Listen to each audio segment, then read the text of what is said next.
Right. know, That's what I'm and saying. and I wanted to tell him to shut up, and I'm not even a candidate.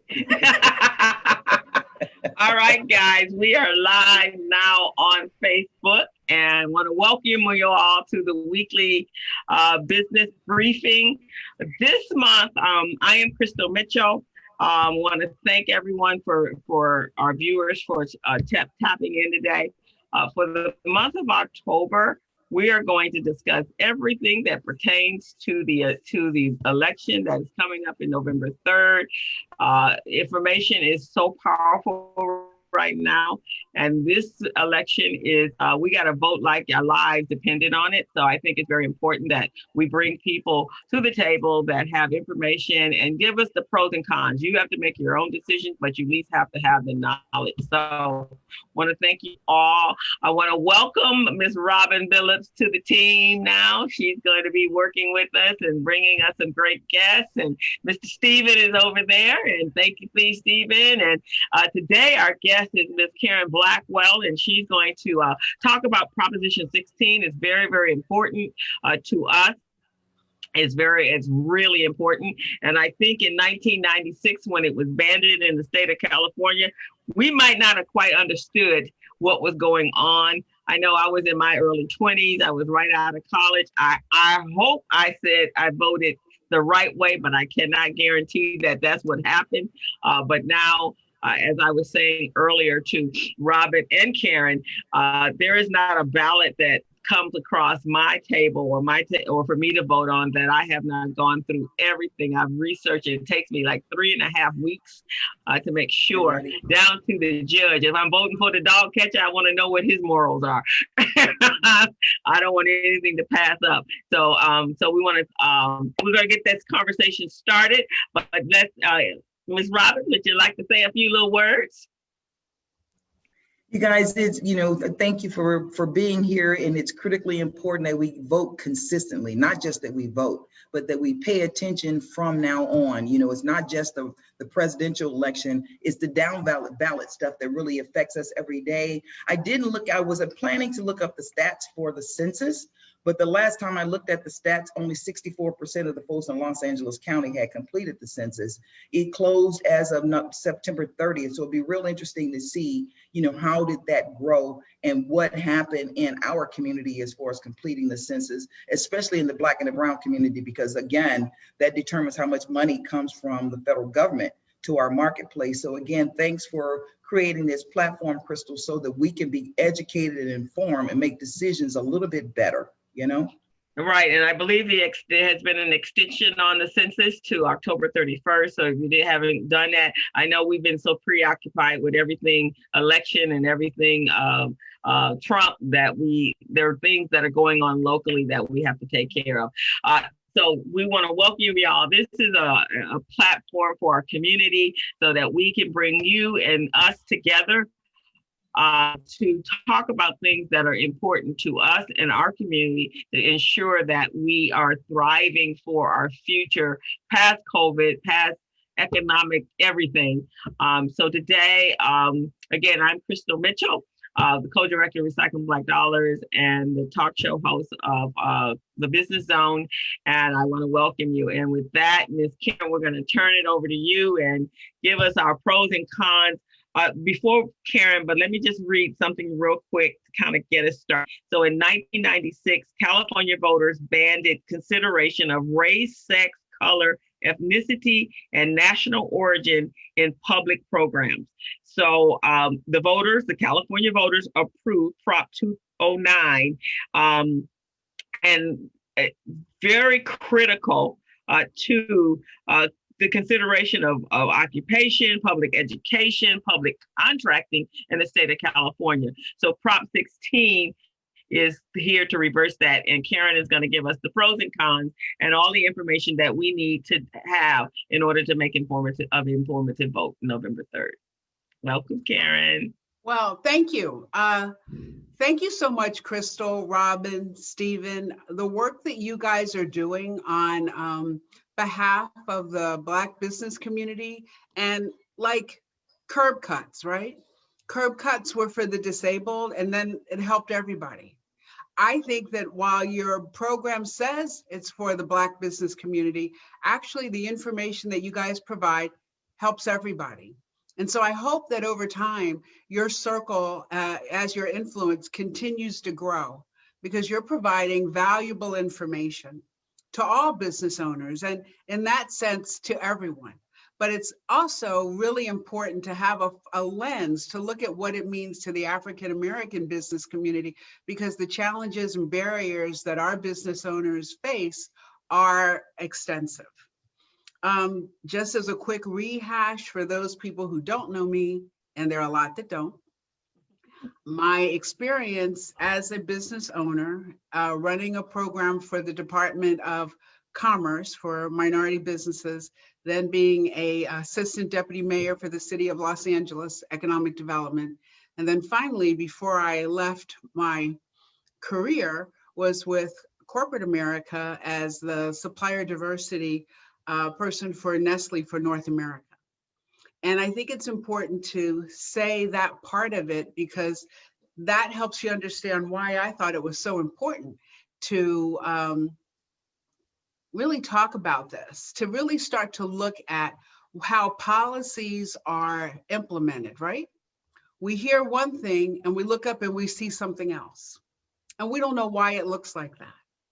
So how did this come about?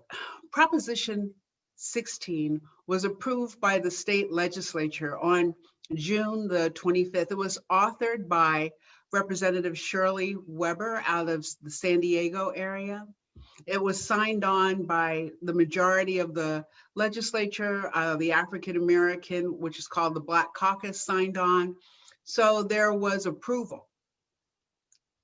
The reason that it was initiated then was because they felt like, from my reading, right, they felt that the climate was right for this to be approved, because people would say, well, of course it should be approved. But what I found amazing is that when I began to talk to business owners, no one knew that it was even on the ballot, let alone what it means. And I thought, how could this be? There are three parts to this initiative if it's voted. And right now, it wasn't trending like they thought it was. It's not a slam dunk by any stretch of the imagination. It focuses on three areas: education, employment, and public contracting. When Proposition 209 was approved in 1996, it was led, the initiative, the public face of the initiative was Ward Connerly, an African-American man who was also on the Board of Regents for the UC system. And so people thought, well, look, he's for it. That was one thing. The other thing is, it's easy when you're forced to make a quick decision. Do you believe that gender, race, and ethnicity shouldn't matter? Well, the answer, of course, is of course it shouldn't matter. But that doesn't look at what the reality of the situation is. So when this was approved in 1996, the real focus of this was really the number of spaces in the college, the university system. And there were many people who felt that minority students and people of color primarily, women secondarily, were taking the spaces of other people who were more qualified. And that's how this got on the ballot. And this is how it got approved. Because again, if you just read, should race, gender, and ethnicity, religion, should those things be considered, everyone will say, well, of course not. And they like to say we should be judged on the content of our character. Of course we should. But is that what really happens? So 24 years ago, this was approved. And the majority of people who were in business weren't even in business 24 years ago. So they don't know what it was like before. Okay, so I think we have to set those parameters up as to what this means. Now, what it did away with was affirmative action. And people, again, and I say people, I'm just talking about like the general public, when they hear about things like affirmative action, they think that means it's a set aside. They think it means that somebody's going to get something that they don't deserve. That's not true. Affirmative action, as it was first created, that language was created by President Lyndon Johnson, and that was in the 60s, like 1968. And he said that people need to have an affirmative action to bring them up to the level where they can compete, where there is an opportunity.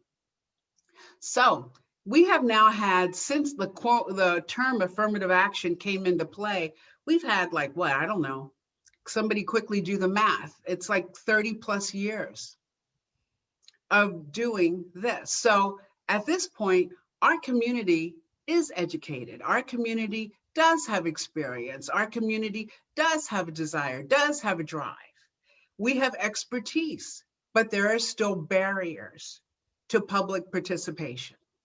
So what this is going to do is allow for affirmative action to be reinstated in the state of California. Now, to me, one of the biggest problems with this is that I haven't heard any conversation about what implementation is going to look like. So everybody be on guard for that, because it's always one shoe drops and then the other. So if we are able to reinstate affirmative action, what is that going to mean? So when people go to vote, what the ballot initiative says is it wants to abolish the constitutional amendment. That was what 209 was. It amended the California Constitution and reinstate the ability of these organizations in education, in employment, and public contracting. These are public entities, to use this criteria, to use criteria that includes the words minority, includes the words women-owned business. Right now, the state of California has a program, and everybody thinks it's good and it works, for small businesses and veteran-owned businesses. But if you're a small business and you are competing in this space using the SBA's measurements, you have 4 people, and the SBA requirements and definitions allow for companies of up to 500 employees to be considered small business. How is that going to equate in terms of real opportunity, being able to compete? People, again, they point to language, and they point out, it's really, okay, so let me just jump back and say, we are having an event October the 7th, and it is a virtual event, and everybody's invited, and it's free, to look at the pros and cons and to really discuss Proposition 16, because we believe that voters need to be educated. So even today in my conversation, I'm not going to tell you vote yes. I'm not going to tell you vote no, because I believe that business owners are sophisticated, educated, and concerned. And if they do their research, they will vote their own best interest. That's all I think people need to be able to do. Vote your own best interest. Think about your business, think about your community, think about your family, and then make a decision. So back to Proposition 16. Should we be able to amend the Constitution to eliminate the ban on affirmative action? This is only going to open the door. This is not going to make a difference. This is going to open the door so a difference can be made. So in preparing for our October 7th event, which will be streamed live on Facebook, and Crystal, Robin, Stephen, we are sending out, you guys have copies of our marketing materials so that you can you can share the link, because that's really the best way for people to know how to register and join us. But in preparing for this, we tried to get statistics on women and minority participation in public contracting over the past 24 years, and it was almost impossible. Because how can you measure something if you can't measure it? If it's illegal to look at women and minorities as separate entities, how can you measure it? And everybody that comes out of corporate or anywhere now knows that whatever gets measured is what gets done. And so if we don't have measurements, consistent quality, easily accessible, transparency, which are why metrics are important, then we can't measure it. So when we were looking, we were able to only find information around Caltrans because Caltrans has federal dollars. And whenever you have federal dollars added to something, it's called the color of money. Then you have to elevate to the federal requirements. So under the disadvantaged business category, under federal contracting, that's when they can at least look at minority and women-owned businesses as a subcategory of disadvantaged businesses. And we were able to find some metrics around that. So with those metrics, and it was really a deep dive, I'm talking about days and days of trying to find this information. There's a company, I think they're out of Colorado, BBC, that does the analysis for the disparity studies for Caltrans, and there's getting ready to be another one. They do them every 3 years. And then we found another report that was funded by a private foundation that also sought to investigate and find out about contracting. So using the data that we were able to find, we found that the percentage of contracting that went to minority and women-owned businesses was at a high in 1998 of 24%. And in 2016, according to the Caltrans disparity study, it's at 14.4%. So that's a decrease of 10%. So then there are a lot of their numbers, people like to use numbers, but they don't want to tell you where they got them from. So if you look at there's an organization that is supporting Proposition 16, and they say women and minority businesses have lost $1 billion annually. And we were like, how do you get to that? We couldn't figure that out. So what we extrapolated was if you were at 24% in 1998, and you use that as a possible metric, it's possible that the state of California can do 24% of its business with women and minority businesses. And then we look at what they're doing now at 14.4%. And we look at the pie, and a good pie that we could look at was one that was $4 billion annually in the California reports for 2016. So that decrease, I'm sorry, I said 4 billion. It's much more than that. The difference between the 24% and the 14% turns out to be $1 billion, more or less. So if you look at $1 billion of lost contracting opportunity annually, what does it mean to our community to lose $24 billion? A percentage of $24 billion. Let's say we get a third of that, a third of 20. What would it mean to our communities to have had $8 billion worth of contracting opportunities over the past 24 years?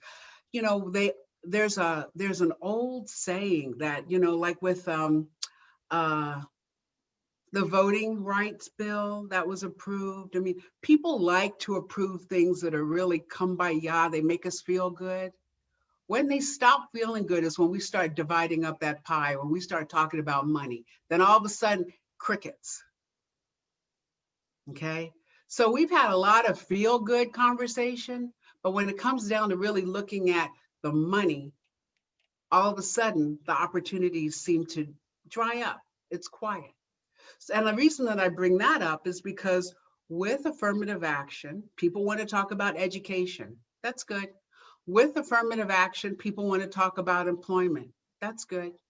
But if money had gone into the minority business community where we would have been able to create our own jobs, we would have had revenue where our own kids would have been able to get tutored, have opportunities for parents to pay tuition. What would that look like?